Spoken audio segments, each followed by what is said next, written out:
இந்த சீரிஸ்லயே இவ்ளோ அட்டாக்கிங்கா இந்தியா இவ்ளோ தைரியமா ஆடுனதே கிடையாது. அந்த அளவுக்கு தைரியமான ஒரு இன்னிங்ஸ் எல்லா பேட்ஸ்மேன் கிட்ட இருந்துமே.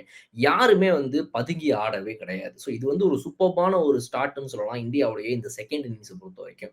அவங்க ஒரு நல்ல ஸ்கோர் போறதுக்கு காரணமா இருந்ததுமே கூட இதுதான் அப்படின்றது தான் உண்மையான விஷயம். ஏன்னா இந்த சீரிஸ பொறுத்தவரைக்கும் இந்தியா சில பேட்ஸ்மேன பார்த்திருக்கு. இந்த மாரி ஒரு அட்டாக்கிங் பேட்டிங் ஆடி சில செஷன்ல ஆடி பார்த்திருக்கு. ஆனா இந்த இன்னிங்ஸ பொறுத்தவரைக்கும், இன்னைக்கு டே 3ல ஆடுன இந்த ஆட்டம் அப்படிங்கிறது வந்துட்டு வெறித்தனமான ஆட்டம்னு சொல்லலாம். ஏன்னா, எல்லாருமே வந்துட்டு அப்படி ஒரு அடிய போட்டாங்க. அதுலயும் முக்கியமா பார்த்தீங்க அப்படின்னா, நம்மளுடைய வாஷிங்டன் சுந்தர்லாம் டே எண்டுல வரும்போது, அவர் வந்துட்டு ரன் பால் கூட கிடையாது. நம்பர் ஆஃப் பால்ஸ் கம்மி. அதுல ஹாஃப் செஞ்சுரி போட்டிருந்தாருன்றதெல்லாம் சூப்பரான விஷயம்.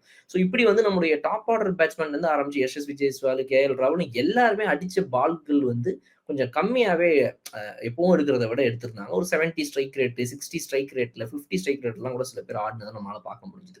ஸோ இந்த அட்டாக்கிங் பேட்டிங் டே 3 பொறுத்தவரைக்கும் இந்தியா கிட்ட இருந்து அன்எக்ஸ்பெக்டடான ஒரு விஷயம் அன்ஃபோல்ட் ஆனது அப்படின்னு சொல்லலாம் இந்த சீரிஸ்ல.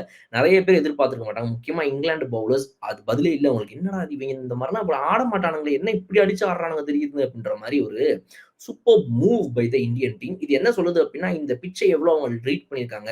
இங்கிலாந்து பவுலர்ஸ் எவ்வளோ ரீட் பண்ணியிருக்காங்க. அவங்க இன்னும் எவ்வளோ கம்ஃபர்டபுளா ஆகுறாங்க இந்த சீரிஸ பொறுத்தவரைக்கும் இங்க அப்படின்றது இந்த லாஸ்ட் இன்னிங்ஸ் ஆஃப் பேட்டிங்ல இந்த சீரிஸ்ல அவங்க காட்டுனது ஒரு சூப்பரான விஷயம்.